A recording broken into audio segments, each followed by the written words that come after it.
Stock market में investor को investment करने से पहले बहुत सारी चीज़ों को समझ लेना चाहिए, क्योंकि स्टॉक मार्केट में जो सेगमेंट होते हैं वो बहुत डिफ़िकल्ट होते हैं जिनमें हम ट्रेडिंग करते हैं।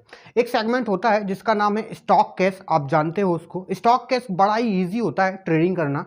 कभी भी किसी स्टॉक को हम बाय कर सकते हैं, किसी स्टॉक को हम सेल कर सकते हैं। ठीक उसी प्रकार एक और सेगमेंट होता है जिसका नाम होता है डेरिवेटिव। डेरिवेटिव में दो फीचर्स रहते हैं, पहला ऑप्शन और दूसरा फ्यूचर। फ्यूचर में कोई भी ट्रेड जो हम करते हैं तो उसमें नंबर ऑफ लॉट पे ट्रेड होता है, और ऑप्शन में जो हम ट्रेडिंग करते हैं तो उसमें प्रीमियम पर ट्रेड होता है। डेरिवेटिव में ट्रेडिंग करना बहुत डिफिकल्ट होता है एक ऐसे इन्वेस्टर के लिए जिसका एक्सपीरियंस सिर्फ महज 1 साल का है। अब वो अगर पर्सन 1 साल का एक्सपीरियंस लेके इन्वेस्टमेंट कर रहा है तो उसके लिए स्टॉक कैश बेस्ट है, और अगर उसे 1 साल से 5 साल के बीच का एक्सपीरियंस हो चुका है तो वो डेरिवेटिव में एंटर हो सकता है, यानी डेरिवेटिव में ट्रेडिंग कर सकता है। डेरिवेटिव में ट्रेडिंग करने के लिए बहुत सारी स्ट्रेटेजी यूज होती हैं। डेरिवेटिव में ट्रेडिंग करने के लिए बहुत सारी ऐसी चीज़ें यूज होती हैं जिसको समझना बहुत मुश्किल है। उसी में एक और है जिसका नाम है MWPL, market wide position limit. Market wide position limit का यूज फ्यूचर एंड ऑप्शन में बहुत बड़ा रोल है। आपने देखा होगा डेरिवेटिव में बहुत सारी ऐसी कंपनियां होती हैं जिन पर बैन लगा दिया जाता है उस दिन के लिए जिस दिन वो ट्रेड हो रही हैं।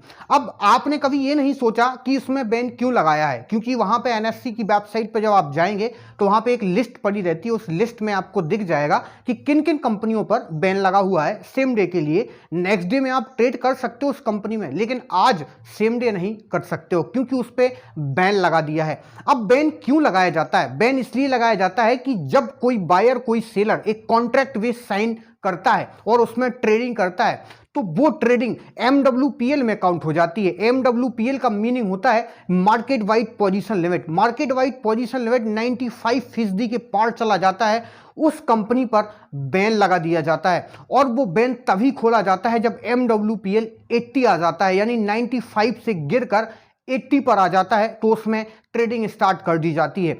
अगर वो सेम डे होता है, ऐसी सिचुएशन सेम डे बनती है कि 95 गया, 95 से सेम डे में 80 आ गया, तो आप ट्रेडिंग कर सकते हो। लेकिन अगर 80% से ऊपर जा रहा है MWPL तो आप सेम डे में उस पर ट्रेडिंग नहीं कर सकते हो। अगर आप डेरिवेटिव में ट्रेडिंग करना चाहते हो और डेरिवेटिव से प्रॉफिट निकालना चाहते हो तो आपको MWPL समझना बहुत जरूरी है, क्योंकि मैं नहीं चाहता कि कल के दिन आप ऐसी कंपनी में इन्वेस्ट कर दो जिस पर बैन लगा हुआ है और उस कंपनी में इन्वेस्ट करने के बाद आपको लॉस हो जाएगा। तो बहुत जरूरी है आपको MWPL समझना। जब भी हम फ्यूचर एंड ऑप्शन में ट्रेडिंग करते हैं तो एक कॉन्ट्रैक्ट बेस्ड ट्रेडिंग करते हैं। जब कोई बायर किसी स्टॉक को बाय करता है तो किसी सेलर से उसने बाय किया हुआ है, यानी उस सेलर ने उसको वो बेचा हुआ है और इस बायर ने वो उस स्टॉक को लिया हुआ है। इन दोनों के बीच में एक कॉन्ट्रैक्ट साइन हुआ है, उस कॉन्ट्रैक्ट के तहत इस बायर के पास वो शेयर्स आए हैं, तो इसको हम नंबर 1 मानेंगे और ये MWPL में काउंट किया जाएगा। सेम ठीक उसी प्रकार एक बायर जब किसी स्टॉक को बाय करता है, एक सेलर किसी स्टॉक को सेल करता है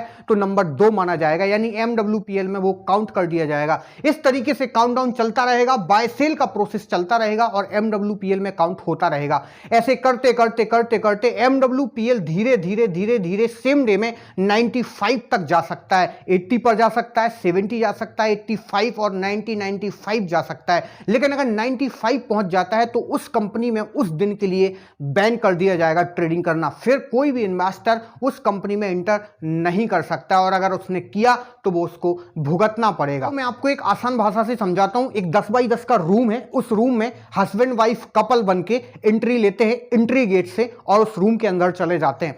सेकेंड कपल आता है, उसमें एंट्री लेता है, वो चला जाता है। थर्ड आता है, इसके बाद फोर्थ आता है, फिफ्थ आता है, सिक्स आता है। ऐसे करते करते करते करते उसमें कपल्स इंटर हो रहे हैं और वो कपल्स की संख्या जो है 95 पहुंच गई है। अब वो 95 पहुंचने के बाद एंट्री गेट को क्लोज कर दिया जाएगा और एग्जिट गेट ओपन कर दिया जाएगा। जो उस रूम के अंदर हो रहा है वो होने के बाद वो वहां से एग्जिट करते जाएंगे, और एग्जिट करते करते जब उस रूम के अंदर 80% कपल बचेंगे, यानी 80 कपल्स बचेंगे, तो एंट्री गेट ओपन कर दिया जाएगा। अगर उसमें 80 नहीं बच रहे हैं तो एंट्री गेट ओपन नहीं किया जाएगा।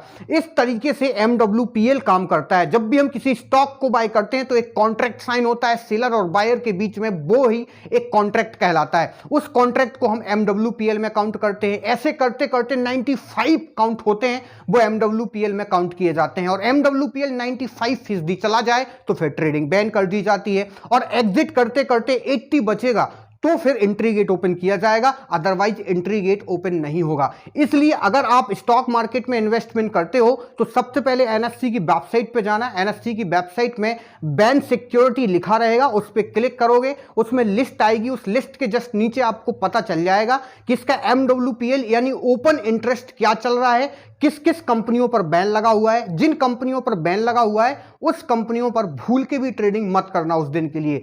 जिन कंपनियों में बैन नहीं लगा हुआ है उन कंपनियों में आप कॉन्ट्रैक्ट बेस्ड ट्रेडिंग कर सकते हो। अगर आप ये ध्यान नहीं रखते हो और डेरिवेटिव में ट्रेडिंग करते हो तो डेरिवेटिव आपके लिए बिल्कुल सेफ नहीं है। बहुत सारी चीजों को समझने के बाद भी आपको MWPL अच्छी तरह से समझना पड़ेगा, तब जाके आप उसमें ट्रेडिंग कर सकते हो। इस वीडियो को देखने के बाद आप अभी एनएससी की वेबसाइट पे जाइए, उस पे देखिए कि अगर आप ट्रेडिंग करना चाहते हो डेरिवेटिव में तो MWPL क्या है उसको पढ़िए, समझिए, इसके बाद ही आपको ट्रेडिंग करना है। धन्यवाद एंड थैंक यू गाइस।